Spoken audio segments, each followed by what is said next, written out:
옛날 아주 먼 옛날에 sak풍이 몰아치는 겨울밤이면 문풍지가 덜덜 떨고 깊은 상월짜기마다 하얀 눈이 소복하게 쌓여 온 세상을 덮던 시절이 있었습니다. 그 시절 어느 두매상월 마을에는 사방 십리 안에서 가장 논밭을 많이 가진 최부자라는 사람이 살고 있었는데 그의 집 곳간은 언제나 쌀가마니로 가득 차 있어 쥐들도 배불리 먹고 다닌다는 소문이 돌 정도였습니다.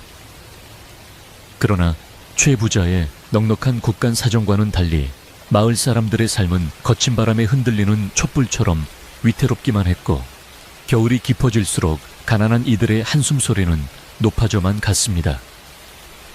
최부자네 집에는 돌쇠라고 불리는 머슴이 한 명 있었는데 그는 타고난 힘이 장사여 성품이 소처럼 우직하여 마을 사람들 사이에서 칭찬이 자자한 젊은이였습니다.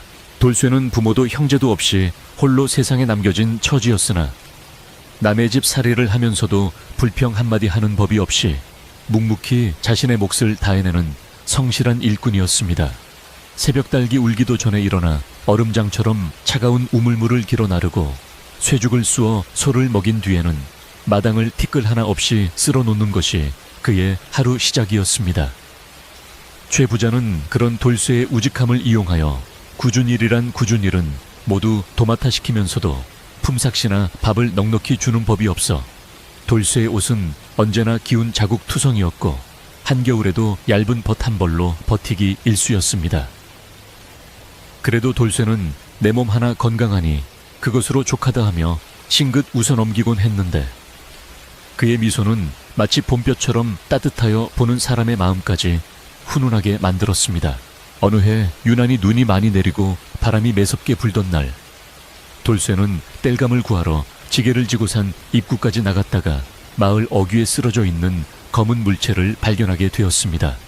가까이 다가가 보니 그것은 사람이었는데 넉마보다 못한 헌옷을 걸치고 추위에 파랗게 질린 채 오들오들 떨고 있는 것이 여인이었습니다.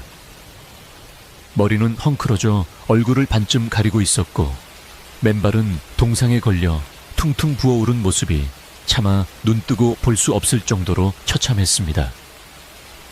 마을 사람들은 그 여인을 보고도 재수없게 거지가 마을에 들어왔다.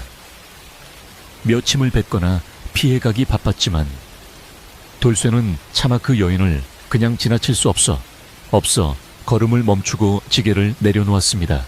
돌쇠는 자신이 점심으로 먹으려 품속에 넣어두었던 식은 주먹밥 한 덩이를 꺼내 여인에게 내밀며 이거라도 드시고 기운을 차리시오 라고 말했는데 그의 목소리에는 깊은 연민이 담겨 있었습니다.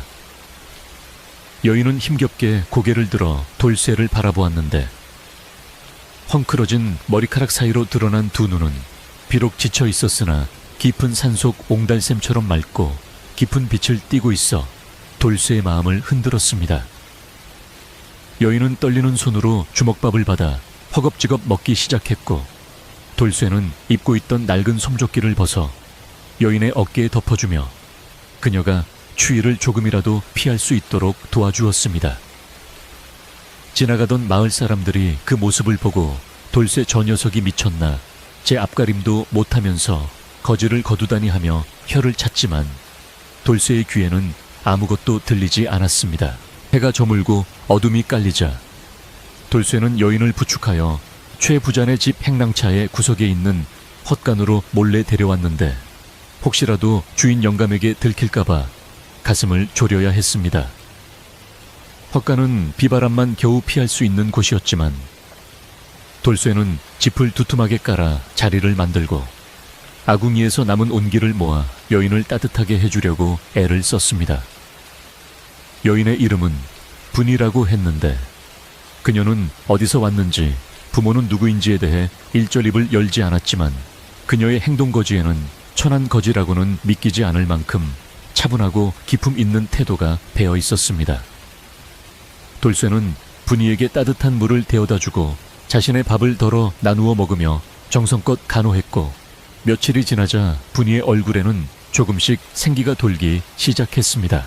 최 부자네 집 마른민 칠성은 눈치가 빠르고 심술이 고약한 자였는데 얼마 지나지 않아 돌쇠가 헛간에 거지 여인을 숨겨두고 있다는 사실을 알아차리고는 득달같이 달려와 행패를 부리기 시작했습니다. 칠성은 헛간 문을 발로 차며 내 놈이 주인 어른 몰래 흉한 것을 집안에 들이다니 당장 내쫓지 않으면 뼈도 못 추리게 해주겠다며 고래고래 소리를 질렀습니다. 돌쇠는 칠성의 바지가랑이를 잡고 이 엄동설 안에 갈 곳 없는 사람을 내쫓으면 얼어 죽고 맙니다. 제발 며칠만이라도 머물게 해주십시오라고 애원했으나 칠성은 코웃음을 치며 최 부자에게 이 사실을 고해바치겠다고 으름장을 놓았습니다. 분이는 겁에 질려 구석으로 몸을 움츠렸고 돌쇠는 그런 분이를 자신의 등 뒤로 감추며 온몸으로 보호하려 했습니다. 결국 이 소동은 최 부자의 귀에까지 들어가게 되었고 최 부자는 대청마루에 앉아 긴 담뱃대를 물고는 돌쇠를 불러들여 호통을 쳤습니다. 내 집이 자선사업 하는 곳인 줄 아느냐. 당장 그 거지를 내쫓고 너도 벌을 받을 준비를 하라는 최 부자의 서슬 퍼런 명령에도 불구하고 돌쇠는 무릎을 꿇고 머리를 조아리며 뜻밖의 말을 꺼냈습니다. 대감마님, 저는 저 여인을 아내로 맞이하여 평생 돌보며 살고 싶습니다. 부디 저를 내치지 마시고 저 여인과 함께 살 수 있도록 허락해 주십시오. 돌쇠의 말에 최 부자는 기가 막힌다는 듯 헛웃음을 지었고 곁에 서 있던 칠성과 다른 하인들도 수군거리며 돌쇠를 비웃기 시작했습니다. 최 부자는 잠시 곰곰이 생각하더니 입가에 교활한 미소를 띠며 돌쇠에게 제안을 하나 했는데 그것은 돌쇠에게 줄 밀린 세경 대신 땅을 떼어줄 테니 나가서 살라는 것이었습니다. 돌쇠가 10년 넘게 일한 삭슬 땅으로 준다는 것은 얼핏 보면 후한 처사처럼 보였으나 사실 최 부자가 주겠다는 땅은 마을 사람들이 귀신 나오는 자갈밭이라 부르며 아무도 거들떠보지 않는 버려진 땅이었습니다. 마을 뒷산 너머 골짜기에 있는 그 땅은 돌이 너무 많아 호미조차 들어가지 않고 물이 전혀 나지 않아 풀 한 폭이 제대로 자라지 않는 척박한 황무지였습니다. 하지만 최 부자는 네가 장가를 가겠다니 내 특별히 선심을 써서 땅을 주는 것이니 싫으면 당장 저 거지와 함께 빈손으로 나가라 며 으름장을 놓았습니다. 돌쇠는 그 땅이 어떤 곳인지 익히 들어 알고 있었지만 분이와 함께 쫓겨나 길거리를 헤매는 것보다는 비록 거친 땅이라도 내 땅을 일구며 사는 것이 낫다고 생각했습니다. 그는 최 부자를 향해 큰 절을 올리며 대감마님의 은혜에 감사드립니다. 그 땅을 받아 나가서 열심히 살아보겠습니다 라고 대답했고 그 모습을 본 칠성은 저 멍청한 놈이 드디어 제 무덤을 파는구나 하며 킬킬거렸습니다. 분이는 돌쇠의 옷자락을 잡고 미안한 마음에 눈물을 글썽였지만 돌쇠는 분이의 손을 따뜻하게 감싸주며 우리가 함께라면 거친 자갈밭도 꽃밭으로 만들 수 있어 라고 듬직하게 말해 주었습니다. 그렇게 돌쇠와 분이는 최 부자네 집을 떠날 채비를 서둘렀습니다. 이튿날 아침 돌쇠는 자신의 낡은 지게에 이부자리 몇 채와 찌그러진 솥단지 하나 그리고 약간의 곡식을 싣고 분이와 함께 최 부자네 대문을 나섰습니다. 10년 넘게 청춘을 바쳐 일한 집을 떠나는 돌쇠의 마음은 시원섭섭하기도 했지만 곁에 있는 분이를 보며 새로운 희망을 품었습니다. 마을 사람들은 그들이 떠나는 모습을 구경하러 나왔는데 대부분은 멀쩡한 머슴이 거지에게 홀려 신세를 망쳤다며 혀를 찼지만 개 중에는 그래도 돌쇠의 심성이 착하니 하늘이 돕겠지라며 걱정해주는 이들도 있었습니다. 찬바람이 쌩쌩 부는 들판을 가로질러 두 사람은 아무도 살지 않는 뒷산 골짜기를 향해 묵묵히 걸음을 옮겼습니다. 그들이 도착한 곳은 소문대로 참담하기 그지없는 황무지였는데 사방에 널린 것은 뾰족한 바위와 자갈뿐이었고 흙이라고는 찾아보기 힘들 정도로 메마른 땅이었습니다. 앙상한 가시덤불만이 듬성듬성 자라 있었고 골짜기 사이로 불어오는 바람은 귀신 울음소리처럼 윙윙거려 대낮에도 으스스한 기운이 감돌았습니다. 분이는 눈앞에 펼쳐진 황량한 풍경에 놀라 입을 다물지 못했으나 돌쇠는 짐을 내려놓으며 씩씩하게 말했습니다. 여기가 이제 우리 집이요. 비록 지금은 볼품없지만 내 손으로 옥토를 만들어 보이리다. 돌쇠의 눈빛은 결의에 차 있었고 그 단단한 목소리는 황무지의 차가운 공기를 가르고 울려 퍼졌습니다. 돌쇠와 분이는 우선 해가 지기 전에 몸을 누일 곳을 마련해야 했기에 커다란 바위 아래 움푹 들어간 곳을 찾아 주변의 나뭇가지와 억새를 모아 임시 거처를 만들기 시작했습니다. 돌쇠가 굵은 나무를 구해 기둥을 세우면 분이는 억새를 엮어 지붕을 얹었고 두 사람은 손발이 척척 맞아떨어져 금세 자그마한 움막을 완성할 수 있었습니다. 비록 틈새로 바람이 들어오고 바닥은 울퉁불퉁했지만 두 사람에게는 세상 그 어느 고래등 같은 기와집보다 아늑하고 소중한 보금자리였습니다. 움막 안에 헌거적을 깔고 서로의 천의 의지에 앉으니 밖에서 몰아치는 눈보라 소리도 더 이상 무섭게 느껴지지 않았습니다. 어둠이 내리고 움막 안에 작은 모닥불을 피우자 타닥타닥 타오르는 불꽃이 두 사람의 얼굴을 붉게 비추었습니다. 돌쇠는 챙겨온 솥단지에 눈을 녹여 물을 끓이고 얼마 안 되는 곡식으로 묽은 죽을 쑤어 분이와 나누어 먹었습니다. 비록 변변찮은 저녁 식사였지만 고된 노동 뒤에 먹는 음식은 꿀맛 같았고 무엇보다 눈치 보지 않고 마음 편히 먹을 수 있다는 사실이 그들을 행복하게 했습니다. 분이는 그릇을 비우고 나서 조용히 입을 열어 저 때문에 험한 곳까지 와서 고생을 하시니 제 마음이 무겁습니다 라고 말했는데 그녀의 목소리는 떨리고 있었습니다. 돌쇠는 분이의 손을 꼭 잡으며 고개를 저었습니다. 그런 소리 마시오. 나는 평생 남의 집 머슴으로 살면서 내 것이라고는 하나도 가져본 적이 없었소. 하지만 이제는 이 거친 땅도 저 하늘의 달도 그리고 당신도 모두 내 것이 아니오. 나는 지금이 내 평생 가장 부자가 된 기분이오. 돌쇠의 진심 어린 말에 분이는 감동하여 눈물을 흘렸고 그 눈물은 돌쇠의 손등 위로 따뜻하게 떨어졌습니다. 두 사람은 그렇게 서로를 위로하며 척박한 땅에서의 첫날 밤을 맞이했습니다. 밤하늘에는 별들이 총총히 떠서 그들의 앞날을 비추는 듯 했으나 겨울바람은 여전히 매섭게 울부짖으며 앞날이 순탄치 않을 것임을 예고하고 있었습니다. 다음 날부터 돌쇠는 새벽같이 일어나 땅을 개간하기 시작했는데 곡괭이를 한번 내리칠 때마다 쇳소리가 날 정도로 땅은 단단하고 돌이 많았습니다. 커다란 바위를 드러내 옮기고 자갈을 골라내어 한쪽으로 쌓는 일은 고데기 짝이 없어서 돌쇠의 손바닥은 금세 물집이 잡히고 터져 피가 맺혔습니다. 그러나 돌쇠는 아픔도 잊은 채 묵묵히 일에만 매달렸고 분이 역시 쉴 새 없이 돌을 나르고 흙을 고르며 돌쇠를 도왔습니다. 멀리서 이 모습을 지켜보던 마을 사람들은 저 미련한 곰 같은 놈이 헛고생을 한다며 비웃었지만 돌쇠는 귀를 막고 오직 땅만 바라보며 땀방울을 흘렸습니다. 며칠이 지나자 칠성이 심심풀이 삼아 구경을 왔는데 그는 뒷짐을 지고 거만하게 서서 이복의 돌소에 여기서 뼈 빠지게 일해봤자 콩 한 쪽도 안 나올 걸세. 차라리 지금이라도 내게 와서 잘못을 빌면 밥 한 끼는 주마하며 빈정거렸습니다. 칠성은 움막 주위를 어슬렁거리며 분위를 힐끔거리고 기분 나쁜 눈웃음을 흘렸는데 그 모습은 마치 먹잇감을 노리는 하이에나와 같았습니다.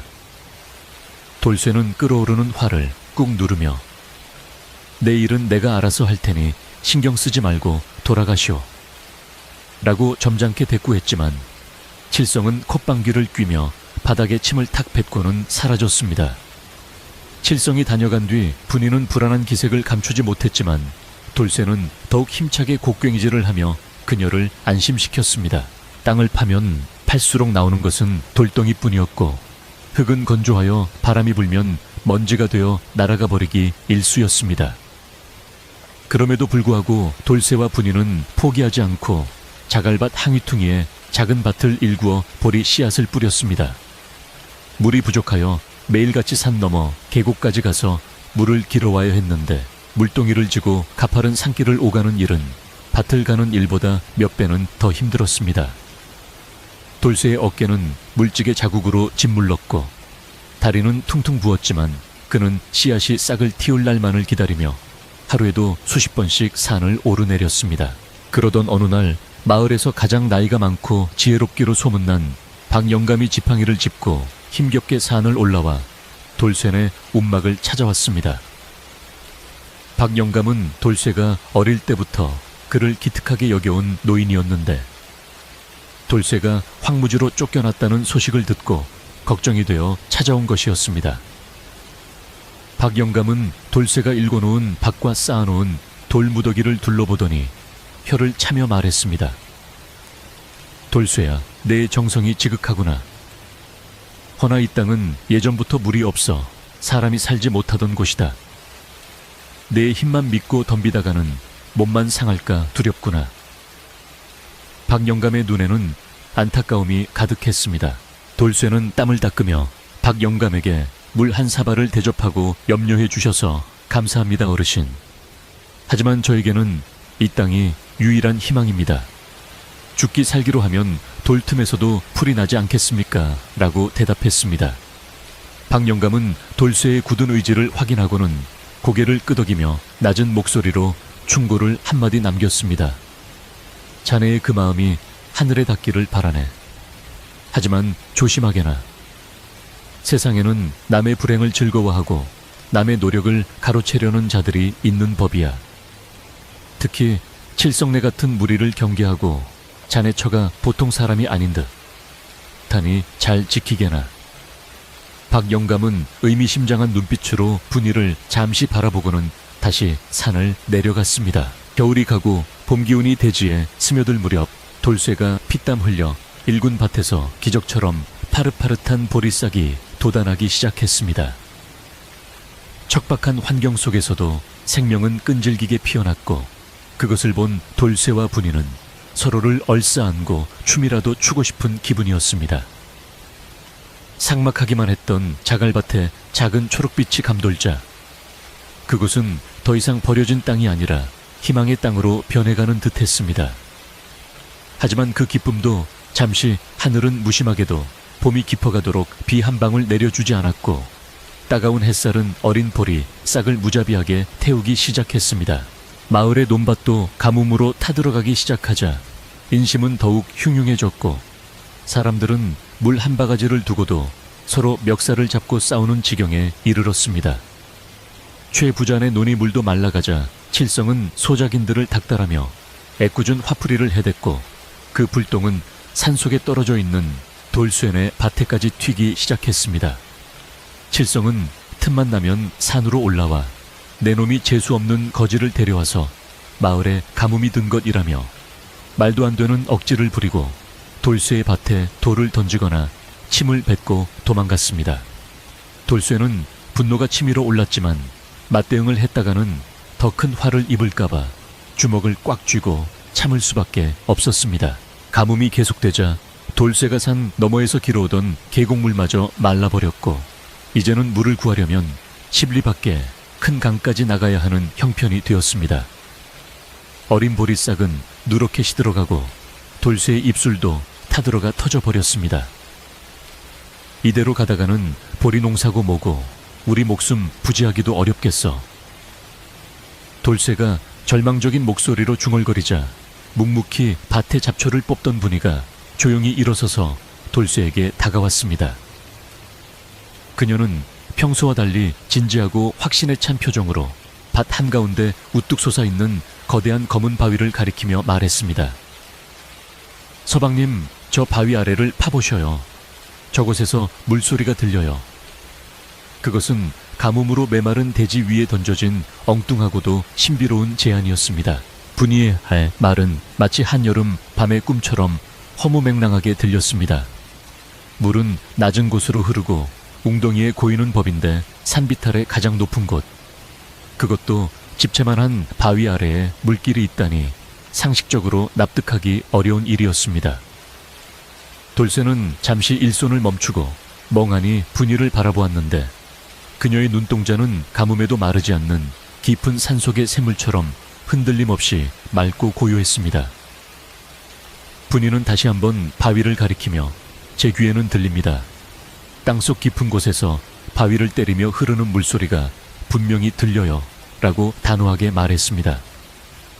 돌쇠는 아내가 더위를 먹어 헛소리를 하는 것인가 싶어 이 말을 짚어보려 했지만 분이는 돌쇠의 손을 부드럽게 잡으며 자신의 귀를 땅에 대보라는 듯 신용을 했습니다. 돌쇠는 반신반의하며 바위 밑동에 귀를 대고 숨을 죽여보았으나 들리는 것이라고는 거친 바람소리와 자신의 심장이 쿵쿵거리는 소리뿐이었습니다.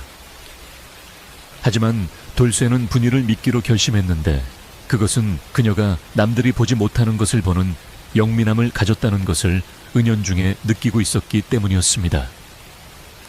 무엇보다 지금 이 상황에서 그들이 할 수 있는 선택이란 앉아서 말라 죽기를 기다리거나 아니면 미친 척하고 땅을 파보는 것 두 가지뿐이었습니다. 돌쇠는 굳은 살이 박인 손바닥에 침을 탁 뱉고 다시 곡괭이를 집어들며 좋소, 당신 말이 맞다면 내 이 바위를 뚫어서라도 물을 찾아보겠소 라고 외치며 힘차게 땅을 찍었습니다. 그날부터 돌쇠는 농사일도 전폐하고 오로지 바위 주변을 파헤치는 일에만 매달렸는데 그 땅은 겉보기보다 훨씬 더 험하고 다루기 힘들었습니다. 흙보다는 자갈과 바위가 더 많아 곡괭이 날이 하루가 멀다고 부러져 나갔고 삽은 휘어져서 쓸모없게 되기 일쑤였습니다. 돌쇠는 날이 밝으면 구덩이로 들어가 해가 질 때까지 흙을 퍼 올리고 돌을 깨트렸는데 그의 온몸은 흙투성이가 되고 땀과 먼지가 뒤범벅되어 흡사흙 인형처럼 보일 지경이었습니다.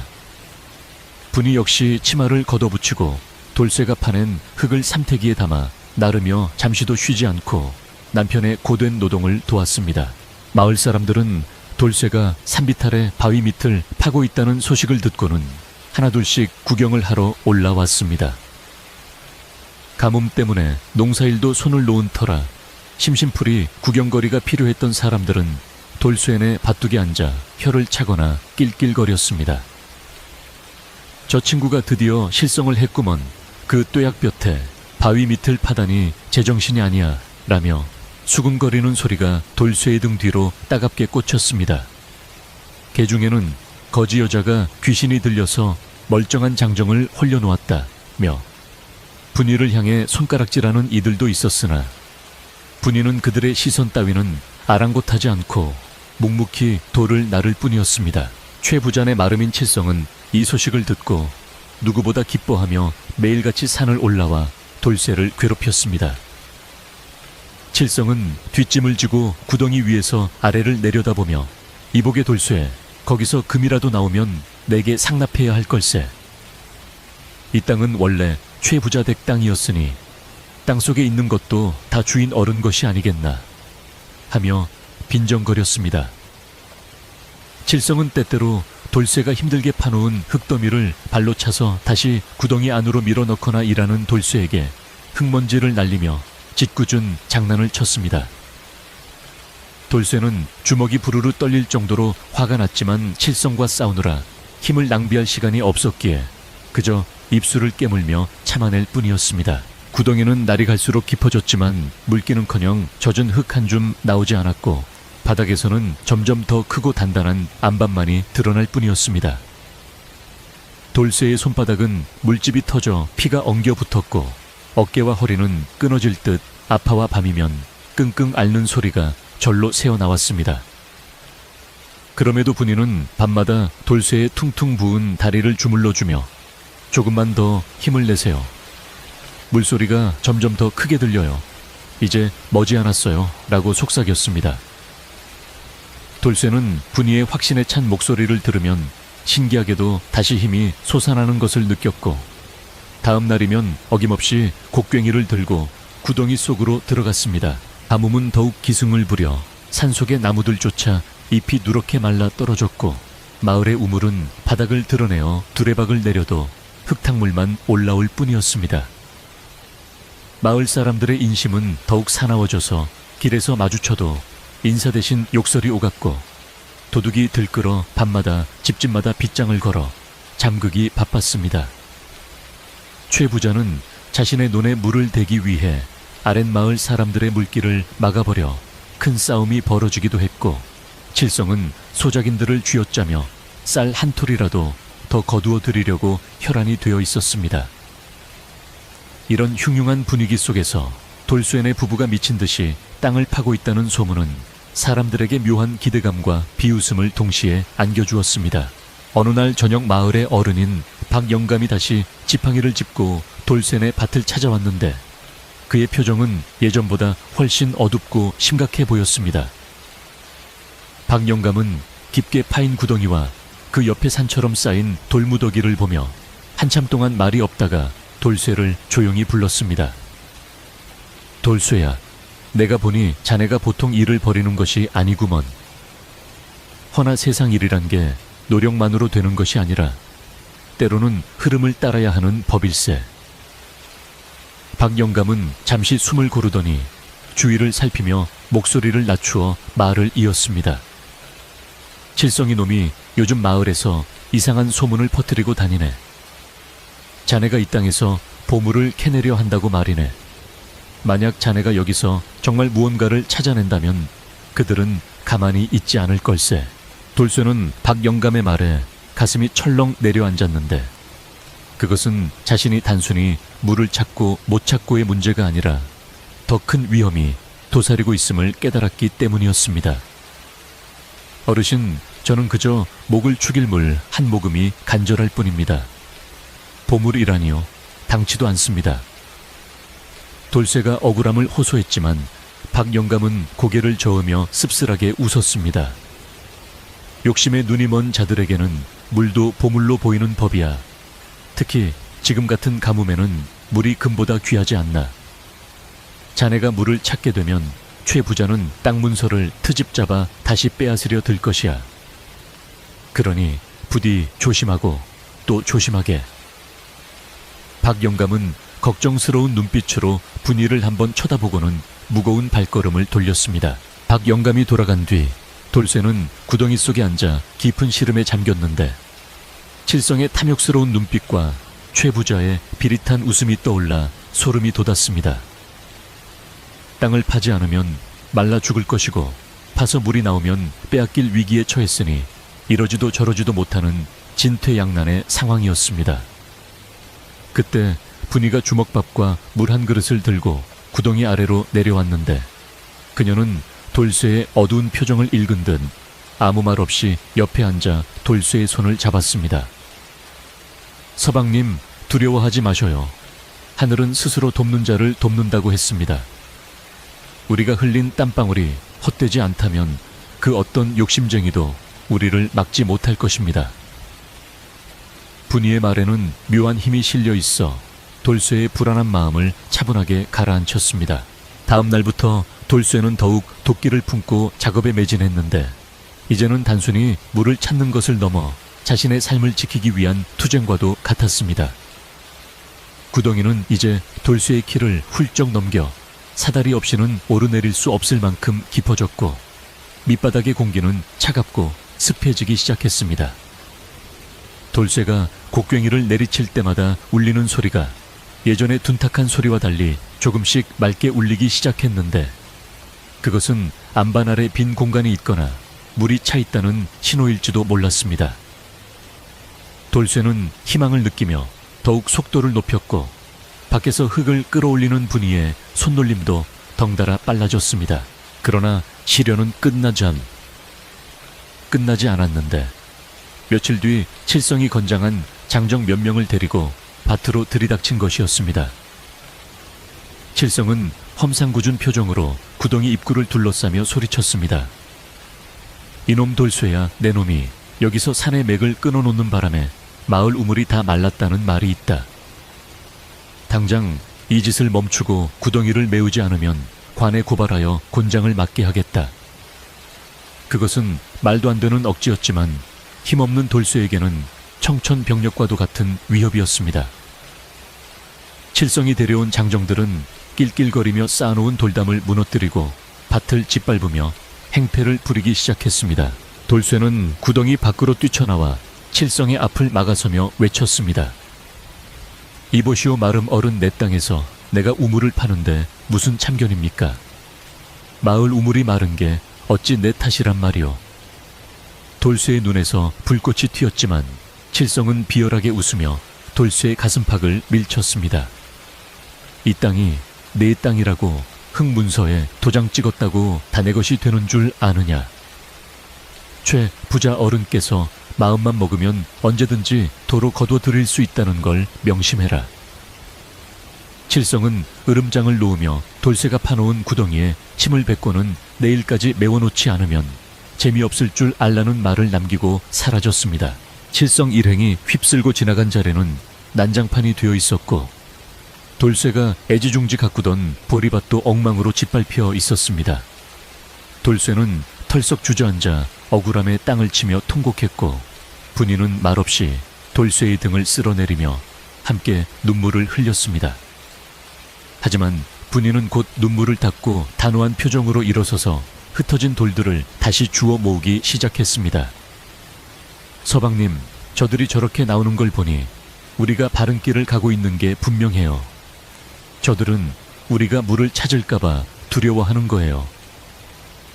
분이의 말은 돌쇠의 정신을 번쩍 들게 했습니다. 그렇다. 저들이 방해한다는 것은 곧 성공이 눈앞에 있다는 뜻이다. 돌쇠는 다시 곡괭이를 쥐어잡았습니다. 그날 밤 돌쇠와 분이는 횃불을 밝히고 밤새도록 땅을 파 내려갔는데 주위가 조용해지자 땅속에서 들려오는 소리가 더욱 선명하게 느껴졌습니다. 텅텅하는 곡괭이 소리 사이로 미세하게 슉슉 하는 바람 소리가 섞여 들리기 시작한 것입니다. 그것은 밀폐된 공간에 갇혀있던 공기가 틈새로 빠져나오는 소리였고 그 공기에는 비릿하면서도 시원한 물 냄새가 배어 있었습니다. 돌쇠는 흥분하여 손을 멈추고 냄새를 맡아보았는데 분명히 습기를 머금은 흙 냄새였습니다. 분이 맡아보시오. 이게 무슨 냄새요?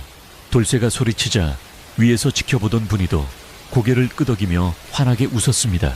하지만 기쁨도 잠시 돌쇠의 곡괭이 끝이 무언가 엄청나게 단단한 것에 부딪혀여 팅 하고 튕겨 나갔습니다. 흙을 걷어내고 보니 그곳에는 검푸른 빛을 띠는 거대한 바위가 떡하니 버티고 있었는데 지금까지 파낸 돌들과는 비교도 안 될 만큼 단단하고 육중해 보였습니다.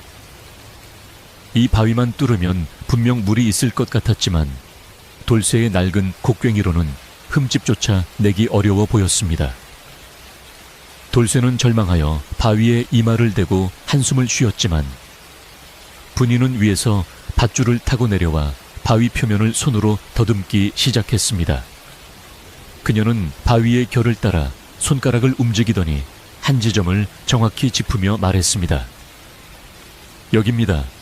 이 바위는 통바위가 아니라 여러 겹이 맞물린 틈이 있어요. 여기를 쐐기로 치면 갈라질 거예요. 돌쇠는 아내의 말을 믿고 집에 있는 쇠로 된 쐐기와 망치를 가져와 분이가 가리킨 틈새에 끼워 넣었습니다. 그리고 있는 힘껏 망치를 내리치기 시작했는데 깡깡하는 맑은 쇳소리가 밤하늘 높이 울려 퍼졌습니다. 돌쇠의 팔뚝 핏줄이 터질 듯 부풀어 올랐고 온몸은 땀으로 뒤범벅이 되었지만 그는 멈추지 않았습니다. 100번, 1000번 망치질이 계속될수록 쐐기는 조금씩 바위 틈으로 파고들었고 바위는 고통스러운 비명을 지르듯 쩍쩍 소리를 내기 시작했습니다. 이 소리는 고요한 밤 산골마을 전체로 퍼져나갔고 잠자리에 들었던 마을 사람들도 기이한 소리에 잠을 설치며 산 쪽을 바라보았습니다. 새벽달기 울 무렵 돌쇠의 마지막 망치질과 함께 거대한 바위가 쩍 하고 갈라지며 틈이 벌어졌습니다. 그 순간 갈라진 틈 사이로 하얀 김이 피어오르며 서늘한 냉기가 확 뿜어져 나왔습니다. 돌쇠와 분이는 서로의 얼굴을 마주보며 숨을 죽였고 구덩이 안은 팽팽한 긴장감으로 가득 찼습니다. 돌쇠가 떨리는 손으로 갈라진 바위 조각을 드러내려는 순간 구덩이 위쪽에서 누군가의 인기척이 들렸습니다. 고개를 들어보니 칠성이 등불을 들고 음흉한 미소를 지으며 그들을 내려다보고 있었습니다. 드디어 찾은 개냐네, 그럴 줄 알았지. 칠성의 목소리는 탐욕으로 번들거리고 있었고 그의 뒤에는 낫과 몽둥이를 든 하인들이 서 있었습니다. 칠성은 하인들에게 눈짓을 하며 내려가서 저놈을 끌어내고 바위를 확인해라 라고 명령했습니다. 하인들이 밧줄을 타고 내려오려 하자 돌쇠는 쐐기와 망치를 들고 그들을 노려보며 소리쳤습니다. 누구라도 내려오면 내 가만두지 않겠다. 이건 내 땀과 피로 찾은 것이다. 돌쇠의 기세가 워낙 흉흉하여 하인들도 멈칫하며 칠성의 눈치만 살폈습니다. 칠성은 혀를 차며 내 놈이 제정신이 아니구나. 감히 주인의 명을 거역하다니. 좋다. 내 놈이 올라오지 않겠다면 흙으로 덮어버리는 수밖에 라고 말하며 옆에 쌓여있던 흙더미를 구덩이 안으로 밀어 넣으려 했습니다. 그때였습니다. 분이가 재빨리 구덩이 위로 기어 올라가 칠성의 앞을 막아서며 외쳤습니다. 멈추시오. 하늘이 보고 있습니다. 이 가뭄에 물길을 막는 자는 천벌을 받을 것입니다. 분이의 목소리는 평소의 조용한 목소리가 아니라 마치 딴 사람처럼 위엄 있고 서늘한 기운이 서려 있었습니다. 칠성은 순간적으로 분이의 기세에 눌려 뒷걸음질 쳤지만 곧바로 비웃음을 흘리며 분이의 뺨을 때리려 손을 들어 올렸습니다. 이 천한 것이 어디서 감히. 칠성의 손이 허공을 가르는 순간 땅속 깊은 곳에서 우르르 하는 천둥 같은 소리가 들려왔습니다. 모두가 놀라 동작을 멈추고 바닥을 쳐다보았습니다. 돌쇠가 서 있는 갈라진 바위 틈에서 뽀글뽀글 기포가 올라오는 소리가 들리더니 순식간에 물이 차오르기 시작했습니다. 그것은 단순히 고인 물이 아니라 오랜 세월 땅속에 갇혀있던 거대한 수맥이 터져나오는 것이었습니다. 돌쇠는 급히 바위 위로 몸을 피했고 물은 무서운 기세로 솟구쳐 오르며 구덩이를 채우기 시작했습니다. 칠성과 하인들은 놀라서 입을 다물지 못했고 분이는 그 광경을 보며 조용히 두 손을 모았습니다. 물은 점점 차올라 이제 구덩이 밖으로 넘칠 기세였고 그 맑고 푸른 빛은 막 떠오르는 아침 햇살을 받아 보석처럼 반짝였습니다. 하지만 이것은 단지 시작일 뿐 칠성의 탐욕과 마을의 운명을 가를 거대한 물결이 이제 막 요동치기 시작한 것이었습니다. 구덩이 속에서 터져 나온 물줄기는 마치 오랫동안 갇혀있던 용이 승천하듯 엄청난 기세로 하늘로 솟구쳐 올랐습니다. 그 힘이 얼마나 대단한지 바위 틈을 비집고 나온 물기둥은 순식간에 돌쇠의 키를 훌쩍 넘겨 허공에 물보라를 흩뿌렸고 메마른 대지를 적시는 소리가 마치 천둥소리처럼 골짜기를 쩌렁쩌렁 울렸습니다. 돌쇠는 쏟아지는 물벼락을 맞으면서도 피할 생각조차 하지 못하고 그저 입을 다물지 못한 채 멍하니 그 장엄한 광경을 바라보았는데 흙탕물이 씻겨 내려간 그의 얼굴에는 환희와 경이로움이 교차하고 있었습니다. 그것은 단순한 지하수가 아니라 7년 가뭄에 목말라 하던 온 세상을 구원할 생명수와도 같은 맑고 차가운 물이었습니다. 구덩이 위에서 돌쇠를 위협하던 칠성과 하인들은 갑작스러운 물대포에 혼비백산하여 뒤로 나자빠졌고 온몸이 물에 젖은 생쥐꼴이 되어 허둥지둥 도망치기 바빴습니다. 칠성은 미끄러운 자갈밭에서 몇 번이나 엉덩방아를 찧으면서도 이게 무슨 병고야 물귀신이 붙었나 하며 비명을 질러댔고 들고 있던 등불마저 놓쳐버려 어둠 속에서 갈팡질팡하는 꼴이 우스꽝스럽기 그지없었습니다. 분이는 쏟아지는 물줄기 옆에 의연하게 서서 두 팔을 벌려 그 시원한 물을 온몸으로 맞이했는데 그녀의 얼굴에 서려 있던 고단함이 씻은 듯이 사라지고 성녀와도 같은 신비로운 광채가 감돌았습니다. 분이는 구덩이 아래에 있는 돌쇠를 향해 손을 내밀며 서방님 어서 올라오셔요. 이제 살았습니다. 우리가 해냈습니다. 라고 외쳤습니다. 돌쇠는 분이의 손을 잡고 구덩이 밖으로 기어 올라왔는데 발밑에서는 물이 끊임없이 차올라 어느새 구덩이를 가득 채우고 넘쳐 흘러 밭고랑을 따라 거침없이 흘러내리기 시작했습니다. 돌쇠는 떨리는 손으로 물을 한 움큼 떠서 입에 가져다 대보았는데 그 물맛은 뼛속까지 시릴 정도로 차갑고 꿀처럼 달콤하여 평생 마셔본 그 어떤 물보다 맛이 좋았습니다. 아, 하늘이시여 감사합니다. 제 정성이 부족하지 않았나 봅니다. 돌쇠는 젖은 땅에 무릎을 꿇고 하늘을 향해 큰 절을 올렸고 뜨거운 눈물이 빗물처럼 뺨을 타고 흘러내려 흙바닥을 적셨습니다. 분이 역시 돌쇠의 어깨를 감싸 안으며 감격의 눈물을 흘렸고 두 사람은 물에 젖은 채 서로를 부둥켜 안고 한참 동안 기쁨을 나누었습니다. 한편 혼비백산하여 산을 내려간 칠성은 젖은 옷을 털며 분한 마음에 씩씩거렸는데 그의 머릿속에는 오로지 저 엄청난 물을 어떻게 차지할 것인가 하는 생각뿐이었습니다. 저건 그냥 샘물이 아니야. 저 정도 수량이면 논 수백 마지기는 거뜬히 적시고도 남을 큰 물길이야. 저걸 돌쇠에 놈이 독차지하게 놔둘 수는 없지. 칠성은 탐욕스러운 눈을 번들거리며 최 부자에게 이 사실을 알리기 위해 발걸음을 재촉했습니다. 가뭄으로 인해 물값이 금값보다 비싼 이 시국에 제 집에서 쫓아낸 머슴이 엄청난 수원을 발견했다는 사실은 최 부자의 배를 아프게 하다 못해 뒤집어 놓을 것이 분명했기 때문입니다. 칠성은 입가에 비열한 미소를 띠며 돌쇠야 네가 고생해서 팠지만 마시는 놈은 따로 있다는 걸 보여주마 라고 중얼거렸습니다. 돌쇠네 밭에서 시작된 물줄기는 산비탈을 타고 굽이굽이 흘러내려 말라붙은 계곡을 채우고 먼지 풀풀 날리던 마을 어귀의 도랑으로 흘러들기 시작했습니다. 한밤중에 어디선가 들려오는 맑은 물소리에 잠을 깬 마을 사람들은 처음에는 귀를 의심하며 내가 가뭄에 미쳐서 헛것을 듣나 보다 하고 돌아 누웠습니다. 그러나 소리는 점점 더 커지고 선명해져 마침내 집 밖으로 나온 사람들은 도랑의 물이 콸콸 흐르는 믿지 못할 광경을 목격하게 되었습니다. 물이네 물이 흘러 여보, 애들아 빨리 나와봐라. 도랑에 물이 들어왔다. 마을 사람들은 앞다투어 밖으로 뛰쳐나와 횃불을 밝히고 도랑으로 몰려들었습니다. 사람들은 도랑물에 손을 담그고 얼굴을 씻으며 환호성을 질렀고 어떤 이들은 바가지로 물을 퍼 나르느라 정신이 없었습니다.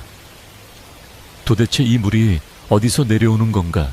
하늘에서 비가 온 것도 아닌데 상류에 무슨 일이 생긴 건가? 마을 사람들은 물줄기를 거슬러 올라가기 시작했고 그 물길의 끝이 다름 아닌 돌쇠가 쫓겨난 귀신 나오는 자갈밭이라는 사실을 알게 되었습니다. 설마 돌쇠놈이 진짜로 물을 찾아낸 건가? 그 척박한 땅에서 사람들은 반신반의하면서도 물줄기를 따라 산을 오르기 시작했고 산 중턱에 이르자 횃불을 든 행렬이 마치 긴 뱀처럼 이어졌습니다.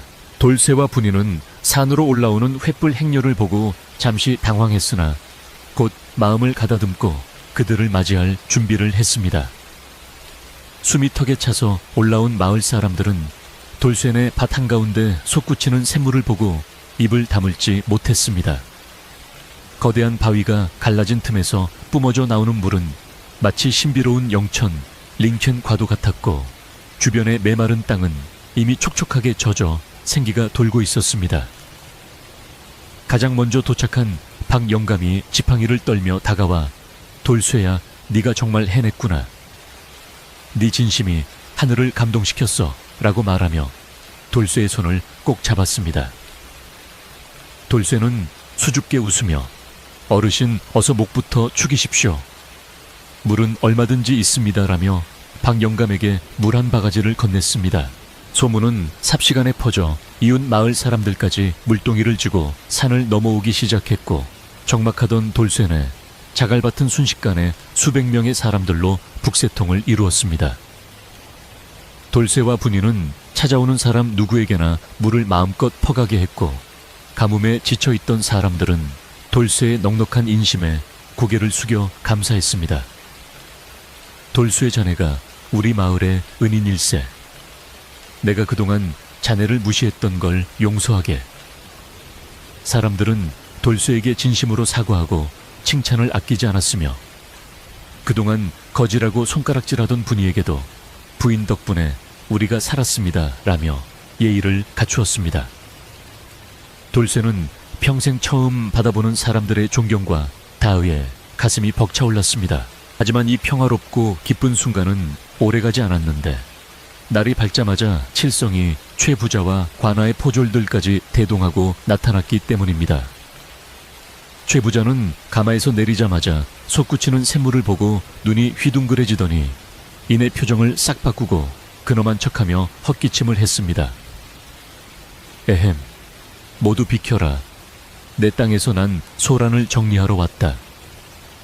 최 부자의 호통에 물을 깃던 마을 사람들은 쭈뼛거리며 길을 터주었고 돌쇠와 분이는 긴장된 표정으로 그들 앞을 막아섰습니다. 칠성은 최 부자의 옆에 서서 위세 등등하게 소리쳤습니다.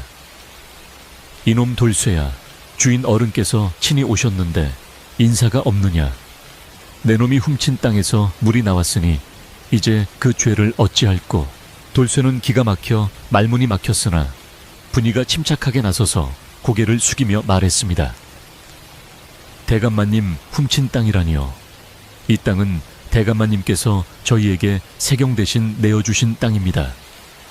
저희가 피땀 흘려 일구었고 물 또한 저희의 노력으로 찾은 것입니다. 분이의 또렷한 목소리에 최 부자는 눈썹을 꿈틀거리며 불쾌한 기색을 드러냈습니다. 내 인연 말대꾸가 당차구나. 내가 땅을 다 내어줄 때 겉흙을 쓰라고 했지. 땅속 깊은 곳에 있는 물까지 가지라고 한 적은 없다. 땅속의 물은 산의 정기인이 산 주인이 갖는 것이 마땅한 이치다. 최 부자의 억지 논리에 마을 사람들은 웅성거리며 불만을 표했지만 감히 대감에게 대들지 못하고 눈치만 살폈습니다. 최 부자는 한술 더 떠 포졸들에게 명령했습니다. 여봐라, 이 괘씸한 놈들을 당장 끌어내고 이곳에 둑을 쌓아라. 내 허락 없이는 누구도 물 한 방울 가져갈 수 없다. 없다. 물을 쓰고 싶은 자는 쌀을 가져와 값을 치러야 할 것이다. 최 부자의 선언에 마을 사람들은 아이고, 사람 죽으라는 소리입니까? 하며 아우성을 쳤지만 포졸들이 창을 겨누며 위협하자 슬금슬금 뒤로 물러났습니다. 돌쇠는 분노에 몸을 떨며 앞으로 나서려 했으나 칠성이 하인들을 시켜 돌쇠의 팔을 꺾고 무릎을 꿇렸습니다. 놔라, 이건 내 땅이다. 내가 판 우물이다. 돌쇠가 몸부림쳤지만 힘센 장정 여럿을 당해내기에는 역부족이었습니다. 그때 분이가 품속에서 꼬깃꼬깃한 종이 한 장을 꺼내 높이 쳐들고 외쳤습니다. 대감마님, 여기 대감마님께서 직접 도장을 찍어주신 땅 문서가 있습니다. 여기에는 분명히 이 골짜기의 땅과 그에 속한 모든 것을 돌쇠에게 넘긴다고 적혀 있습니다. 대감마님의 도장이 찍힌 약조를 스스로 어기시려 하십니까? 분이의 당당한 태도에 주위가 찬물을 끼얹은 듯 조용해졌습니다. 최 부자는 그 문서가 아직도 남아있을 줄은 꿈에도 몰랐기에 당황하여 얼굴이 불그락푸르락해졌습니다. 그는 칠성에게 눈짓을 하여 문서를 뺏으라고 신호를 보냈고 칠성은 잽싸게 달려들어 분이의 손에서 문서를 채가려 했습니다. 하지만 분이는 재빨리 몸을 피하며 문서를 가슴에 품었고 그 모습을 지켜보던 박영감이 지팡이로 땅을 쿵 찍으며 호통을 쳤습니다. 그만두시오 하늘이 무섭지도 않소. 아무리 힘있는 양반이라도 수백 명의 눈이 보고 있는 앞에서 힘없는 안악의 물건을 강탈하려 하다니. 이것이 양반의 법도요. 박영감의 일갈에 마을 사람들도 용기를 얻어 맞습니다. 너무합니다. 약속을 지키십시오 하며 소리치기 시작했습니다. 군중의 분위기가 험악해지자 최 부자도 섣불리 무력을 쓸 수 없는 상황이 되었습니다. 자칫하면 폭동이라도 일어날 기세였기 때문입니다. 최 부자는 헛기침을 하며 난처한 상황을 모면하려 머리를 굴렸습니다. 이거 참, 내 뜻은 그게 아니라 이 물이 워낙 귀하니 관리를 잘하자는 뜻이었다. 하지만 내 놈들이 정 그렇게 나온다면 법대로 따져보자꾸나. 최 부자는 교활한 눈빛을 번뜩이며 제안을 하나 했습니다. 좋다. 오늘 해가 지기 전까지 마을 회관 마당에서 재판을 열자.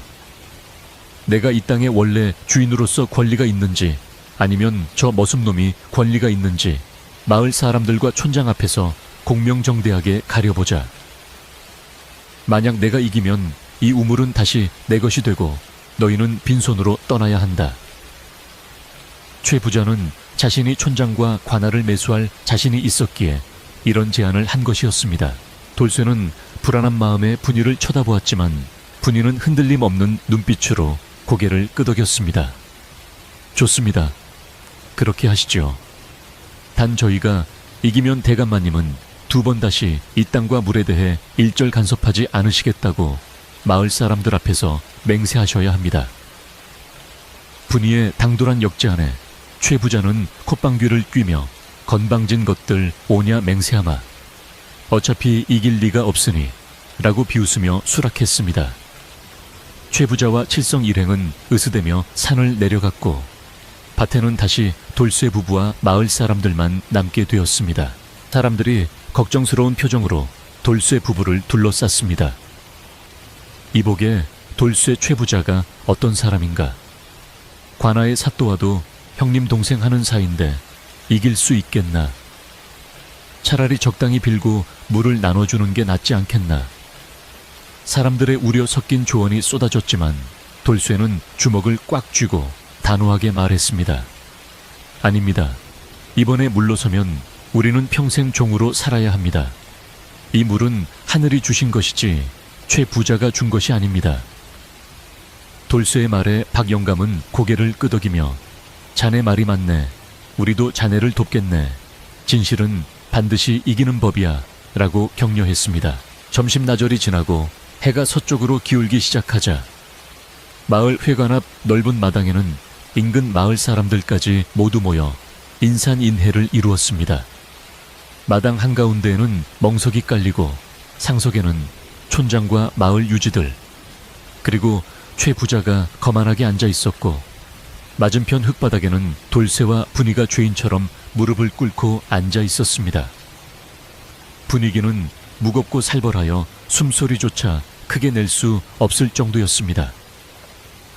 칠성은 최 부자의 옆에 서서 마을 사람들을 쏘아보며 위압감을 조성했고 최 부자는 여유만만하게 부채질을 하며 재판이 시작되기를 기다리고 있었습니다. 분이는 품속에 있는 땅 문서를 다시 한번 확인하며 마음을 다잡았습니다. 그녀는 알고 있었습니다. 이 싸움은 단순히 땅과 물을 지키는 싸움이 아니라 사람답게 살기 위한 마지막 기회라는 것을.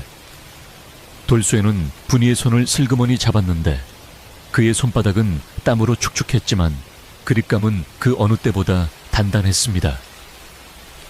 걱정 마시오. 내가 당신을 지킬 것이오. 돌쇠의 나지막한 속삭임의 분이는 엷은 미소로 화답했습니다. 곧이어 촌장이 헛기침을 하며 재판의 시작을 알렸고 모든 사람의 시선이 마당 한가운데로 쏠렸습니다. 최 부자가 먼저 입을 열었습니다. 자 들어라. 원래 땅이란 것은 뼈대와 살이 있는 법이다. 내가 저놈에게 준 것은 겉가죽인 흙과 돌이지 그 속에 흐르는 핏줄인 물까지 준 것은 아니다. 게다가 저 물은 내 산에서 발원하여 내려온 것이니 당연히 근본은 내게 있다. 근본을 무시하고 말단인 저놈이 물을 차지하겠다는 것은 자식이 아비를 부정하는 것과 같은 패륜이다. 최 부자의 화려한 언변과 억지 논리에 무지한 마을 사람들은 그런가 듣고 보니 일리가 있네 하며 웅성거리기 시작했습니다. 최 부자는 의기양양하게 돌쇠를 내려다보며 승리를 확신했습니다. 그때 분이가 조용히 자리에서 일어나 마을 사람들 쪽으로 몸을 돌렸습니다. 그녀는 화려한 비단옷을 입은 최 부자와 달리 낡은 무명옷을 입고 있었지만 그 자태는 그 누구보다 당당하고 기품이 있었습니다. 분이는 천천히 입을 열어 또렷한 목소리로 말했습니다. 마을 어르신들 그리고 여러분, 잠시 제 이야기를 들어주십시오. 그녀의 목소리는 작았지만 이상하게도 좌중을 압도하는 힘이 있어 시끄럽던 마당이 순식간에 조용해졌습니다. 분이는 최 부자가 아닌 마을 사람들의 눈을 하나하나 맞추며 이야기를 시작하려 했습니다. 이제 곧 거짓과 진실이 만나는 순간이 다가오고 있었습니다. 분이의 목소리는 높지 않았으나 그 울림은 마을 회관마당을 가득 메운 사람들의 가슴에 파문처럼 번져나갔습니다. 그녀는 최 부자를 향해 삿대질하는 대신 자신들을 지켜보는 마을 사람들의 양심에 호소하는 길을 택했습니다. 어르신들 대감마님께서는 저희에게 이 땅을 주실 때 돌만 나오는 쓸모없는 땅이라 하시며 헌신짝처럼 던져주셨습니다. 만약 이 땅에서 물이 나오지 않고 독사나 나왔다면 대감마님께서 그 독사를 당신 것이라 주장하셨겠습니까? 버릴 때는 남의 것이고 귀한 것이 나오니 다시 내 것이라 하는 법이 세상 천지 어디에 있단 말입니까? 분이의 비유는 촌철살인과도 같아 듣는 이들의 무릎을 치게 만들었습니다. 사람들은 웅성거리며 고개를 끄덕이기 시작했고 여기저기서 맞는 말이야. 똥 묻은 땅은 피하고 금 묻은 땅은 뺏으려 드나. 주워놓고 뺏는 건 어린애들도 안 하는 짓이지 하는 비난의 목소리가 터져 나왔습니다. 최 부자의 얼굴은 불그락푸르락 달아올랐고 그는 부채를 신경질적으로 접었다 폈다 하며 불안한 기색을 감추지 못했습니다. 분위기가 심상치 않게 돌아가자 칠성이 나서서 소리를 질렀습니다. 이 무식한 것들이 어디서 감히 땅 문서에 물이라는 글자가 없으니 당연히 물은 포함되지 않는 것이다. 글도 모르는 것들이 이치타령은 무슨 이치타령이냐. 칠성은 억지를 부리며 사람들을 겁박하려 들었습니다. 그러자 분이는 품에서 소중히 간직해온 땅 문서를 꺼내어 마을에서 글을 읽을 줄 아는 훈장 어르신 앞으로 공손히 다가갔습니다. 훈장님, 부디 이 글을 소리내어 읽어주십시오. 대감마님께서 직접 찍어주신 도장이 선명한 이 문서에 무엇이라 적혀 있는지 모두가 들을 수 있게 해주십시오. 훈장 어르신은 돋보기를 쓰고 문서를 받아들더니 헛기침을 한번 하고는 낭랑한 목소리로 읽어 내려갔습니다. 이 골짜기의 전답과 임야 그리고 그 안에 속한 일체의 초목과 토석을 머슴 돌쇠에게 양도하며 이후 이에 대해 어떠한 소유권도 주장하지 않을 것을 확약한다. 훈장님의 목소리가 끝나자마자 마당에는 정적이 흘렀고 곧이어 일체의 초목과 토석이라지 않나. 돌틈에서 나온 물이니 당연히 토석에 속하는 것이지. 어떠한 소유권도 주장하지 않겠다고 써놓고는 딴소리냐 하는 고함이 터져 나왔습니다. 명백한 증거 앞에 최 부자의 억지 주장은 설 자리를 잃게 되었습니다. 돌소에는 그제야 안도의 한숨을 내쉬며 분이를 바라보았는데 그녀의 작고 야윈 어깨가 그 순간만큼은 세상 그 어떤 장군보다도 든든하고 커 보였습니다. 분이는 승리감에 도취되기보다는 여전히 차분한 눈빛으로 최 부자의 처분을 기다리고 있었습니다. 궁지에 몰린 최 부자는 당황하여 이리저리 눈알을 굴리더니 급기야 말도 안 되는 궤변을 늘어놓기 시작했습니다. 이 이놈들이 글귀 하나 가지고 나를 능멸하려 드느냐. 내가 그 문서를 써줄 때는 가뭄이 들기 전이었다. 천재지변으로 상황이 바뀌었으니 옛 약속은 무효다. 그리고 감히 상전이었던 사람에게 대드는 저 괘씸죄를 물어서라도 당장 저놈들을 멍석말이 해야 한다. 최 부자는 이성을 잃고 칠성과 포졸들에게 돌쇠를 잡아들이라고 고래고래 소리를 질렀습니다. 칠성이 몽둥이를 들고 돌쇠에게 달려들려 하자 마당의 긴장감은 최고조에 달해 금방이라도 폭력이 난무할 것만 같았습니다. 바로 그 순간 마을의 최고 어른인 박영감이 지팡이로 멍석을 세게 내리치며 벌떡 일어났습니다. 내 이놈 칠성아 당장 그 몽둥이를 거두지 못할까. 박영감의 불호령은 천둥소리처럼 우렁차서 칠성은 움찔하며 걸음을 멈췄습니다. 박영감은 최 부자를 매섭게 노려보며 꾸짖었습니다. 최 부자 자네가 아무리 재물이 많고 권세가 있다 한들 사람의 도리를 저버리고서야 어찌 이 마을에서 얼굴을 들고 다니겠는가. 마을 사람들이 다 보고 있고 하늘이 보고 있네. 자네의 탐욕 때문에 온 마을이 등을 돌리게 생겼는데 기어이 피를 보아야겠는가. 박영감의 섯을 펄언 일갈에 최 부자는 입을 다물고 말았습니다. 마을 사람들도 더 이상 참지 않고 들고 일어났습니다. 물러가라. 욕심쟁이 영감탱이 물러가라. 돌쇠네 물은 돌쇠의 것이다. 더 이상 행패 부리면 우리도 가만히 있지 않겠다. 수백 명의 마을 사람들이 주먹을 쥐고 최 부자를 향해 한 걸음씩 다가오자 그 기세는 마치 성난 파도와 같았습니다. 촌장 역시 더 이상 최 부자의 편을 들다가는 자신도 무사하지 못할 것임을 직감하고는 급히 판결을 내렸습니다. 조용히들 하시오. 문서를 검토하고 민심을 살펴본 바 이 물은 돌쇠의 소유임이 명백하오. 최 부자는 더 이상 이 일에 관여치 말고 물러가시오. 이것이 마을의 결정이오. 땅땅땅. 촌장이 판결봉을 두드리자 환호성이 터져 나왔습니다. 최 부자는 얼굴이 사색이 되어 부들부들 떨다가 성난 군중의 눈초리에 겁을 먹고는 두고 보자 내 가만두지 않겠다는 말만 비겁하게 남기고 황급히 가마에 올랐습니다. 칠성과 하인들도 쥐구멍을 찾듯 허둥지둥 최 부자의 뒤를 따라 도망쳤는데 그들이 사라지는 뒤통수에 대고 마을 사람들은 소금을 뿌리며 재수옴 붙었다, 썩 꺼져라 하고 소리쳤습니다. 탐욕스러운 자들이 물러가고 나자 마당에는 승리의 기쁨과 함께 안도감이 밀려왔습니다. 돌쇠와 분이는 서로를 부둥켜 안고 감격의 눈물을 흘렸고 마을 사람들은 두 사람을 행가래라도 칠기세로 애워싸고 축하해 주었습니다. 재판이 끝나고 해가 뉘엿뉘엿 저물어갈 무렵 돌쇠와 분이는 마을 사람들과 함께 다시 산으로 올라왔습니다. 자신들의 보금자리이자 생명의 물이 솟는 그곳으로 돌아오는 발걸음은 구름 위를 걷는 듯 가벼웠습니다. 바위 틈에서 여전히 콸콸 쏟아져 나오는 물소리는 이제 두려움이나 긴장의 소리가 아닌 평화와 풍요의 노래처럼 들렸습니다.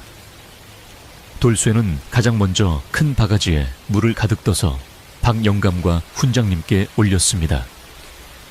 어르신들 덕분에 제 땅과 물을 지킬 수 있었습니다.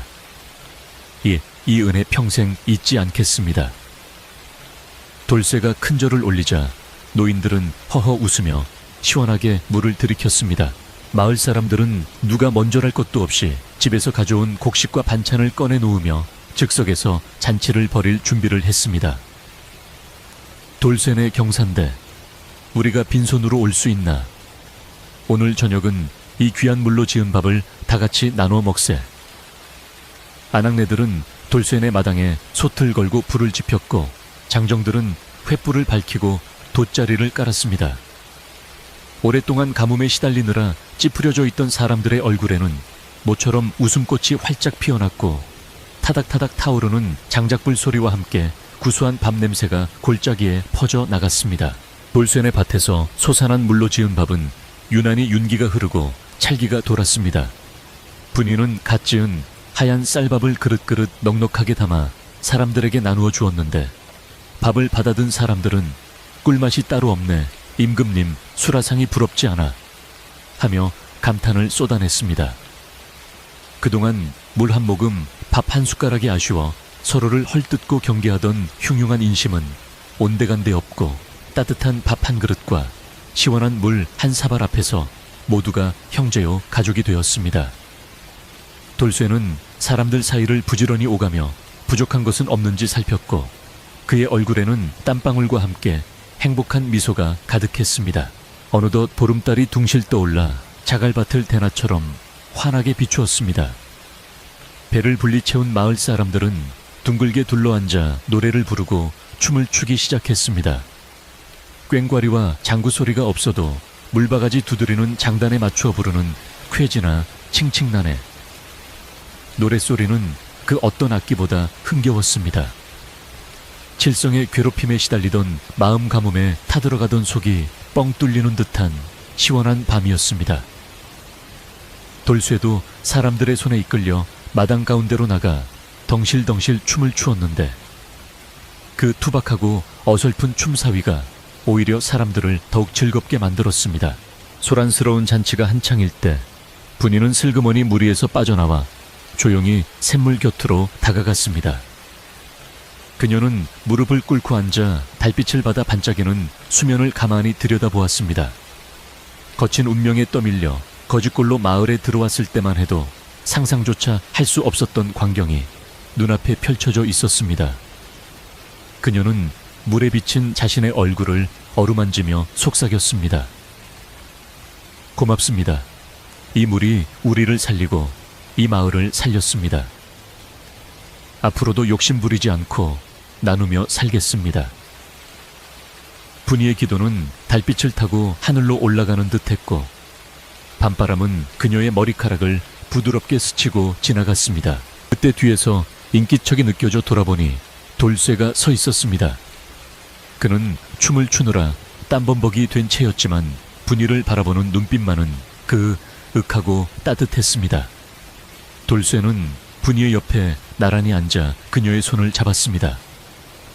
부인, 아까 재판정에서 정말 대단했어. 나는 당신이 아니었으면 꼼짝없이 당하고 말았을 거요. 당신은 하늘이 내게 보내준 선녀가 틀림없어. 돌쇠의 투박한 고백에 분이는 수줍게 웃으며 고개를 저었습니다. 아니에요. 서방님의 그 우직한 믿음이 없었다면 저도 용기를 내지 못했을 거예요. 바위를 뚫은 것은 망치가 아니라 서방님의 마음이었습니다. 두 사람은 잡은 손을 놓지 않고 밤하늘의 달과 별, 그리고 끝없이 솟아오르는 샘물을 바라보았습니다. 마을 사람들의 웃음소리가 자장가처럼 들려오고 시원한 물소리가 배경음악처럼 깔리는 평화로운 밤이었습니다. 돌쇠는 문득 지난 겨울 분이를 처음 만났던 눈 내리는 날을 떠올렸습니다. 그때 자신이 건넨 주먹밥 한 덩이가 이런 기적을 만들어낼 줄 누가 알았겠습니까? 그는 마음속으로 다짐했습니다. 이 여인을 평생토록 귀하게 여기고 지켜주겠노라고. 그리고 이 땅에서 나오는 모든 것을 이웃과 나누며 살겠노라고. 밤이 깊어가자 마을 사람들은 하나둘씩 집으로 돌아갈 채비를 했습니다. 돌쇠야, 분이네야 잘 먹고 잘 놀다 가네. 내일날 밝으면 우리도 와서 밭을 좀 거들어 줌세. 그래, 우리도 둑 쌓는 걸 도와줄 테니 걱정 말고 푹 자게. 사람들은 덕담을 건네며 횃불을 들고 산을 내려갔습니다. 꼬리에 꼬리를 물고 내려가는 횃불 행렬은 마치 땅 위에 은하수처럼 아름다웠습니다. 돌쇠와 분이는 사람들이 모두 보이지 않을 때까지 손을 흔들며 배웅했습니다. 북적이던 마당은 다시 고요해졌지만 그 정막은 더 이상 외로움이 아닌 충만함으로 채워져 있었습니다. 돌쇠는 남은 불씨를 정리하고 주변을 정돈했습니다. 분이는 움막 안으로 들어가 잠자리를 펴고 따뜻한 숭늉을 준비했습니다. 비록 몸은 청은망은 무거웠지만 마음은 깃털처럼 가벼웠습니다. 이제 내일부터는 칠성의 눈치를 볼 필요도 없고 물 걱정을 할 필요도 없습니다. 그들에게는 기름진 옥토가 될 땅과 마르지 않는 샘물, 그리고 무엇보다 서로를 믿고 의지하는 사랑이 있었습니다. 돌쇠가 일을 마치고 움막으로 들어오자 분이는 따뜻한 미소로 그를 맞이했습니다. 고단하시죠. 어서 누우세요. 오늘은 정말 긴 하루였어요. 돌쇠는 자리에 누워 천장을 바라보며 깊은 숨을 들이마셨습니다. 흙내음과 풀내음, 그리고 물내음이 섞인 상쾌한 공기가 폐부 깊숙이 스며들었습니다. 분이 이제 우리 진짜 부자요. 마음 편히 발 뻗고 잘 수 있으니 이보다 더 큰 부자가 어디 있겠소. 돌쇠의 말에 분이는 조용히 등불을 끄며 대답했습니다. 맞아요. 욕심을 버리니 진짜 보물이 보이네요. 서방님, 좋은 꿈 꾸세요. 어둠 속에서 들려오는 분이의 목소리는 달콤했고 돌쇠는 금세 고난잠에 빠져들었습니다. 밖에서는 여전히 물소리가 졸졸졸 흐르며 메마른 땅을 적시고 생명을 깨우는 일을 계속하고 있었습니다. 재판이 있던 그날 밤 이후 돌쇠네 밭에서 시작된 변화의 물결은 멈추지 않고 흘러 마을 전체를 평온하게 적시기 시작했습니다. 한때 마을 사람들이 귀신 나오는 땅이라 부르며 기피했던 그 척박한 자갈밭은 이제 생명의 샘이 솟는 언덕이라 불리며 누구나 한 번쯤 와보고 싶어 하는 명소가 되었습니다. 돌쇠와 분이는 아침 일찍 일어나 솟구치는 샘물을 정비하여 물길을 다듬었고 그 물이 밭고랑 구석구석까지 잘 스며들도록 작은 수로들을 꼼꼼하게 만들었습니다. 물이 지나가는 자리마다 메말라 비틀어졌던 흙이 검고 촉촉하게 변해갔고 그 흙냄새는 그 어떤 꽃향기보다도 향그럽게 두 사람의 코끝을 간지럽혔습니다. 물이 풍족해지자 그토록 단단하고 거칠었던 자갈밭의 성질도 거짓말처럼 부드러워지기 시작했는데 이는 마치 거친 돌쇠의 손바닥이 분이의 따뜻한 손길에 녹아내린 것과 같았습니다. 돌쇠가 호미를 대기만 해도 흙이 부드럽게 뒤집어졌고 그 속에 숨어있던 자잘한 돌들을 골라내는 일은 더 이상 고통스러운 노동이 아니라 즐거운 놀이처럼 느껴졌습니다. 분이는 밭둑에 앉아 돌쇠가 골라낸 돌들을 모아 예쁜 돌담을 쌓았는데 그 돌담 사이사이에 들꽃을 심어 삭막했던 풍경을 아기자기한 정원처럼 꾸몄습니다. 지나가던 바람도 잠시 머물다 갈 만큼 아름다운 풍경이 만들어지자 돌쇠는 허리를 펴고 땀을 닦으며 여기가 무릉도원이 아니고 어디겠소라며 껄껄 웃었습니다. 돌쇠네 밭에서 흘러내린 물은 계곡을 타고 내려가 마을의 공동 우물을 가득 채우고 말라붙었던 아랫마을 논바닥까지 넉넉하게 적셔주었습니다. 그동안 최 부자의 횡포와 가뭄 때문에 농사를 포기하려 했던 마을 사람들은 다시 희망을 품고 논으로 나와 모내기를 준비할 수 있게 되었습니다. 사람들은 물을 댈 때마다 이게 다 돌쇠의 덕분이야. 돌쇠네 물맛이 좋아서 올해 쌀맛은 기가 막힐 거야 라며 덕담을 주고받았습니다. 예전에는 돌쇠를 보며 혀를 차거나 무시했던 사람들도 이제는 그를 만나면 먼저 허리를 굽혀 인사하고 뭐라도 하나 더 챙겨주려 애를 썼습니다. 마을의 인심이 돌쇠에게로 쏠리자 거드름을 피우던 최부자와 행패를 일삼던 칠성의 입지는 눈 녹듯 사라져버리고 말았습니다.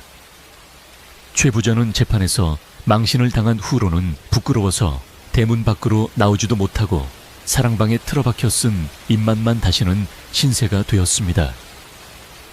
마을 사람들은 더 이상 최부자의 눈치를 보지 않았고 물길을 막아 횡포를 부리던 그의 논은 오히려 관리가 소홀해져 잡초만 무성해졌습니다.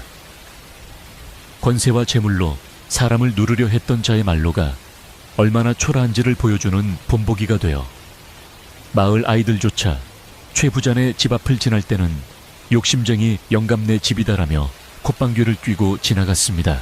칠성 또한 예전처럼 마을을 휘젓고 다니며 큰 소리를 칠 수 없게 되었는데 그가 나타나면 사람들이 슬금슬금 피하거나 싸늘한 눈초리를 보냈기 때문입니다. 소작인들을 괴롭히며 뜯어내던 뇌물도 끊기고 최 부자에게서 받던 신임도 잃어버린 칠성은 술 타령이나 하며 신세 한탄을 늘어놓는 처지가 되었습니다. 그는 술에 취해 내가 왕년에는 마리아라며 주정을 부렸지만 들어주는 이는 아무도 없었고 지나가던 개만 멍하니 쳐다볼 뿐이었습니다. 악한 마음을 먹었던 자들이 스스로의 덫에 걸려 힘을 잃자 마을에는 비로소 진정한 평화와 웃음이 찾아오게 되었습니다. 계절은 어느덧 뜨거운 여름을 지나 선선한 바람이 불어오는 가을의 문턱으로 성큼 들어섰습니다. 돌쇠와 분이가 피땀 흘려 가꾼 밭에는 황금빛 물결이 출렁이기 시작했는데 척박했던 자갈밭이 마을에서 가장 기름진 옥토로 변해 탐스러운 나락들이 고개를 숙이고 있었습니다. 보리 농사가 끝난 자리에 심었던 콩과 수수도 어른 키만큼 훌쩍 자라 풍성한 열매를 맺었고 밭둑에 심은 호박은 둥글둥글하고 누렇게 익어 넝쿨째 굴러다녔습니다. 돌쇠는 누렇게 익은 들판을 바라보며 내 평생 내 땅에서 이런 곡식을 거두게 될 줄은 꿈에도 몰랐소라며 감격스러워했습니다. 수확하는 날이 다가오자 마을 사람들은 누가 시키지도 않았는데 낫을 들고 돌쇠네 밭으로 모여들었습니다. 돌쇠야 우리 논일은 얼추 끝났으니 자네 도부러 왔네. 이 많은 걸 부부 둘이서 언제 다 하겠나. 우리가 거들어 줌세라며 팔을 걷어붙이고 나선 것입니다. 수십 명의 마을 사람들이 일렬로 서서 벼를 베어 나가니 드넓은 밭의 추수는 눈 깜짝할 사이에 척척 진행되었습니다. 아낙네들은 밭머리에서 새참을 나르고 아이들은 베어낸 볕단을 나르며 돕는 풍경은 마치 마을 잔칫날처럼 흥겹고 활기찼습니다. 돌쇠와 분이는 사람들의 정에 가슴이 뭉클하여 연신 고맙습니다. 정말 고맙습니다라며 고개를 숙였습니다. 타작마당에는 볕단이 산더미처럼 쌓였고 돌이 깨질 소리가 콩닥콩닥 경쾌하게 울려 퍼졌습니다. 털어낸 벼 나탈들이 멍석 위로 쏟아져 내릴 때마다 돌쇠의 입계에는 웃음이 떠나지 않았고 분이는 흩어진 나탈 하나라도 놓칠세라 정성스레 쓸어 모았습니다. 볏짚을 태우는 구수한 연기 냄새가 골짜기에 가득 차고 해가 뉘엿뉘엿 넘어갈 때쯤에는 마당 한가운데에 황금색 나락 가마니가 그득하게 쌓였습니다. 그것은 단순한 곡식이 아니라 돌쇠의 정직한 땀방울과 분이의 지혜, 그리고 이웃들의 따뜻한 마음이 모여 만들어낸 눈부신 결실이었습니다. 일을 마친 마을 사람들이 모두 돌아가고 사방에 어둠이 깔리자 돌쇠네 집에는 고요하고 평화로운 기운만이 감돌았습니다. 돌쇠는 갓 수확한 햅쌀을 찌어 밥을 안쳤고 분이는 텃밭에서 딴 싱싱한 채소로 된장국을 끓였습니다. 아궁이에서 타오르는 장작불 소리가 타닥타닥 정겹게 들리고 굴뚝에서는 하얀 연기가 모락모락 피어오르는 저녁 풍경은 세상 그 어떤 그림보다도 아름답고 포근했습니다. 돌쇠는 부지런히 아궁이에 불을 떼면서 방 안에서 들려오는 분이의 다그락거리는 그릇 소리에 귀를 기울이며 더할 나위 없는 행복을 느꼈습니다. 이윽고 김이 모락모락 나는 하얀 햅쌀밥과 구수한 된장국, 그리고 잘 익은 호박잎 쌈이 소박한 밥상 위에 차려졌습니다. 기름기가 자르르 흐르는 쌀밥은 촛불 아래서 보석처럼 빛났고 구수한 밥 냄새는 하루의 고단함을 씻어주기에 충분했습니다. 돌쇠와 분이는 밥상머리에 마주 앉아 잠시 말없이 서로를 바라보았는데 그 눈빛 속에는 지난 겨울의 추위와 봄날의 가뭄, 그리고 여름의 폭염을 함께 이겨낸 전우애와 깊은 사랑이 담겨 있었습니다. 돌쇠가 먼저 숟가락을 들며 부인 고생 많았소. 많이 드시오라고 권하자 분이도 미소를 지으며 서방님도 많이 드세요라고 화답했습니다. 돌쇠가 햅쌀밥을 한 숟가락 가득 떠서 입에 넣자 입안 가득 퍼지는 달콤하고 구수한 맛에 저절로 눈이 감겼습니다. 그것은 10년 머슴살이 동안 주인집에서 먹던 식은 밥 덩어리와는 비교조차 할 수 없는 세상에서 가장 귀하고 맛있는 밥이었습니다. 밥알 하나하나가 살아있는 듯 톡톡 터지며 목구멍으로 넘어갈 때 돌쇠는 뱃속 깊은 곳에서부터 뜨거운 기운이 차오르는 것을 느꼈습니다. 이 맛이요, 내 땅, 내 손으로 지은 밥맛이 바로 이런 것이었어. 돌쇠의 눈가에는 어느새 기쁨의 눈물이 맺혔고 분이는 그런 남편의 밥그릇 위에 생선 한 토막을 살포시 올려주었습니다. 식사를 마친 두 사람은 툇마루에 나란히 앉아 밤하늘을 올려다보았습니다. 둥근 보름달이 두 사람의 머리 위를 환하게 비추고 있었고 밭 너머 샘터에서는 여전히 맑은 물소리가 졸졸졸 흐르며 밤의 정적을 채우고 있었습니다. 멀리 마을 쪽에서는 개 짖는 소리가 간간히 들려왔고 풀벌레들의 합창 소리가 가을밤의 운치를 더해주었습니다. 돌쇠는 분이의 어깨를 감싸 안으며 나직하게 말했습니다. 분이, 나는 이제 더 바랄 것이 없소. 당신과 함께 배불리 먹고 등 따숩게 잘 수 있으니 남부러울 것 하나 없는 부자가 아니겠소. 분이는 돌쇠의 튼튼한 어깨에 머리를 기대며 조용히 고개를 끄덕였습니다. 맞아요, 서방님. 우리가 욕심을 부리지 않고 마음을 비웠기에 하늘이 복을 채워주신 것 같아요. 저 물소리를 들을 때마다 저는 다짐합니다. 흘러가는 물처럼 순리대로, 그리고 낮은 곳을 적시는 물처럼 겸손하게 살겠다고요. 분이의 말은 밤바람을 타고 돌쇠의 가슴에 깊이 새겨졌습니다. 거지 여인으로 마을에 들어와 비웃음을 샀던 그녀는 이제 마을에서 가장 지혜롭고 존경받는 안주인이 되어 돌쇠의 곁을 든든하게 지키고 있었습니다. 밤이 깊어지자 차가운 기운이 내려앉았지만 돌쇠네 방 아랫목은 군부를 지펴 따끈따끈했습니다. 두 사람은 폭신한 소미불을 덮고 나란히 누웠는데 창호지 문 너머로 은은하게 들어오는 달빛이 방안을 아늑하게 밝혔습니다. 돌쇠는 하루 종일 낫질을 하느라 뻐근했던 팔다리가 따뜻한 온기에 노곤하게 풀리는 것을 느끼며 옆에 누운 분이의 고른 숨소리를 자장가 삼아 눈을 감았습니다. 내일 아침이면 또다시 닭이 울고 해가 뜨겠지만 이제 그들에게 다가올 내일은 두려움의 대상이 아니라 설렘과 희망으로 가득 찬 날들이 될 것이었습니다. 돌쇠는 꿈속에서도 넓은 들판을 달리고 있었습니다. 황금 물결이 일렁이는 논밭 사이로 맑은 물이 끝없이 흐르고 그 길 끝에는 분이가 환하게 웃으며 손을 흔들고 있었습니다. 그곳에는 최부자의 고함 소리도 칠성의 비웃음도 가뭄의 고통도 없는 오직 평화와 풍요만이 가득했습니다. 돌쇠는 잠결에 미소를 지으며 몸을 뒤척였고 분이는 잠꼬대하는 남편의 이불깃을 여며주며 잠시 잠에서 깨어났다가 다시 깊은 잠에 빠져들었습니다. 밖에서는 밤새도록 물 흐르는 소리가 두 사람의 단잠을 지켜주었고 마을 전체가 포근한 어둠 속에서 평화롭게 잠들었습니다. 세월이 흘러 돌쇠와 분이의 이야기는 전설이 되어 마을 사람들의 입에서 입으로 전해 내려왔습니다. 사람들은 가뭄이 들 때마다 돌쇠네 샘물을 찾으며 착한 마음씨가 바위도 뚫고 물길을 열었다는 사실을 되새기곤 했습니다. 버려졌던 자갈밭은 대대로 마을 사람들을 먹여 살리는 생명의 땅이 되었고 돌쇠 부부의 후손들은 조상의 뜻을 받들어 욕심 부리지 않고 베풀며 살았다고 합니다. 지금도 그 마을 뒷산에 오르면 바위 틈에서 쉼없이 솟아나는 맑은 물소리와 함께 돌쇠와 분이의 따뜻한 마음이 바람결에 실려오는 것을 느낄 수 있습니다. 옛 이야기는 여기서 끝이 나고 밤은 깊어온 세상이 고요히 잠들었습니다.